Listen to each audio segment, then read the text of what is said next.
3 प्रश्न। Please subscribe @सीमा मुदगिल।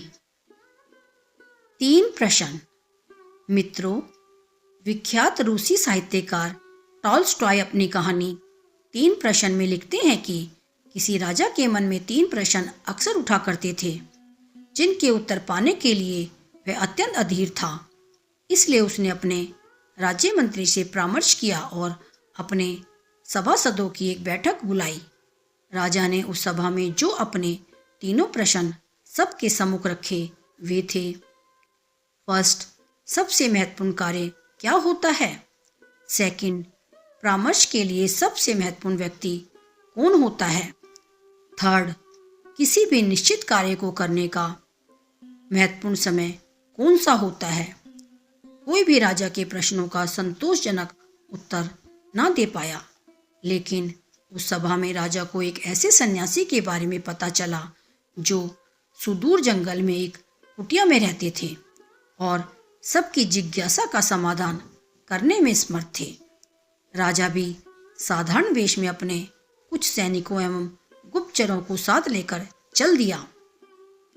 उस सन्यासी के दर्शन के लिए दिल में एक ही आस थी कि अब उसे अपने प्रश्नों के उत्तर अवश्य ही मिल जाएंगे। जब वे सब सन्यासी की कुटिया के समीप पहुंचे तो राजा ने अपने सभी सैनिकों एवं गुप्तचरों को कुटिया से दूर रहने का आदेश दिया और स्वयं अकेले ही आगे बढ़ने लगा। राजा ने देखा कि अपनी कुटिया के समीप ही सन्यासी खेत में कुदाल चला रहे हैं। कुछ ही क्षणों में उनकी दृष्टि राजा पर पड़ी। कुदाल चलाते चलाते ही उन्होंने राजा से उसके आने का कारण पूछा और राजा ने भी बड़े आदर से अपने वही तीनों प्रश्न सन्यासी को निवेदित कर दिए।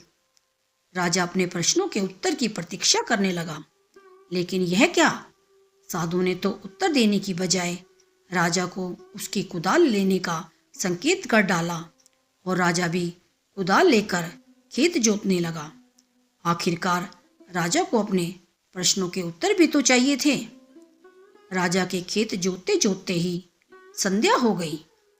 इतने में ही एक घायल व्यक्ति जो खून से लथपथ था और जिसके पेट से खून की धार बह रही थी, उस सन्यासी की शरण लेने आया। अब सन्यासी एवं राजा दोनों ने मिलकर उस घायल की मरहम पट्टी की। दर्द से कुछ राहत मिली तो घायल सो गया। प्रातः जब वह घायल आगंतुक राजा से क्षमा याचना करने लगा तो राजा के आश्चर्य का ठिकाना ना रहा। आगंतुक राजा की स्थिति देख तत्काल अपना परिचय देते हुए बोला, कल तक आपको मैं अपना घोर शत्रु मानता था, क्योंकि आपने मेरे भाई को फांसी की सजा दी थी। बदले का अवसर ढूंढता रहता था। कल मुझे पता लग गया था कि आप साधारण वेशभूषा में इस साधु के पास आए हैं। आपको मारने के उद्देश्य से ही मैं यहाँ आया था और एक झाड़ी के पीछे छिप कर बैठा था, लेकिन आपके गुप्तचर मुझे पहचान गए और घातक हथियारों से मुझे चोट पहुंचाई। लेकिन आपने अपना शत्रु होने के बावजूद भी मेरे प्राणों की रक्षा की। परिणामतः मेरे मन का द्वेष समाप्त हो गया है। अब मैं आपके चरणों का सेवक बन गया हूँ।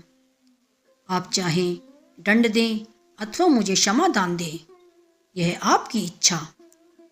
घायल की बात सुनकर राजा स्तब्ध रह गया और मन ही मन इस अप्रत्याशित ईश्वरीय सहयोग के लिए प्रभु का धन्यवाद करने लगा।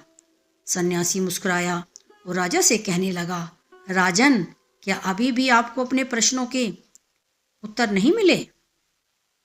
राजा कुछ दुविधा में दिखाई दे रहा था, इसलिए सन्यासी ने ही बात आगे बढ़ाई। आपके पहले प्रश्न का उत्तर है, सबसे महत्वपूर्ण कार्य वही होता है जो हमारे सामने होता है। जैसे आपने मुझे खेत जोतने में सहयोग दिया। यदि आप मुझे सहानुभूति ना दिखाते तो आपके जीवन की रक्षा न हो पाती। आपका दूसरा प्रश्न था कि परामर्श के लिए कौन महत्वपूर्ण होता है, जिसका उत्तर आपको स्वयं ही मिल चुका है कि जो व्यक्ति हमारे पास उपस्थित होता है उसी से परामर्श मायने रखता है।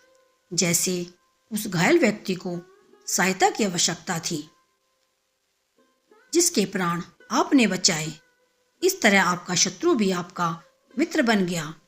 तीसरे प्रश्न का उत्तर यही है कि किसी भी निश्चित कार्य को करने का महत्वपूर्ण समय होता है अभी। मित्रों, महान रूसी साहित्यकार टॉल्स्टॉय की यह कहानी हमें सावधान करती है कि वर्तमान के महत्व को कभी नहीं भूलना चाहिए। भविष्य की चिंता में वर्तमान यदि बिगड़ गया तो हम हाथ ही मलते रह जाएंगे। प्रस्तुत कार्य को मनोयोग से करना अथवा समय का सदुपयोग ही न केवल उज्जवल भविष्य की संभावनाओं की नींव होता है, अपितु सही स्वरागीण प्रगति का मूल मंत्र भी है। आपसे निवेदन है कि कृपया हमारे चैनल @सीमा मुदगिल को लाइक एवं सब्सक्राइब कीजिए और नई नई कहानियाँ पढ़िए, देखिए और सुनिए। यह कहानियाँ जो कि उदाहरण के रूप में हैं, यदि आप अपने बच्चों को और समाज में सुनाते हैं तो निश्चित ही सभी का बेहतर चित्त एवं चरित्र निर्माण होगा। आपका बहुत बहुत धन्यवाद।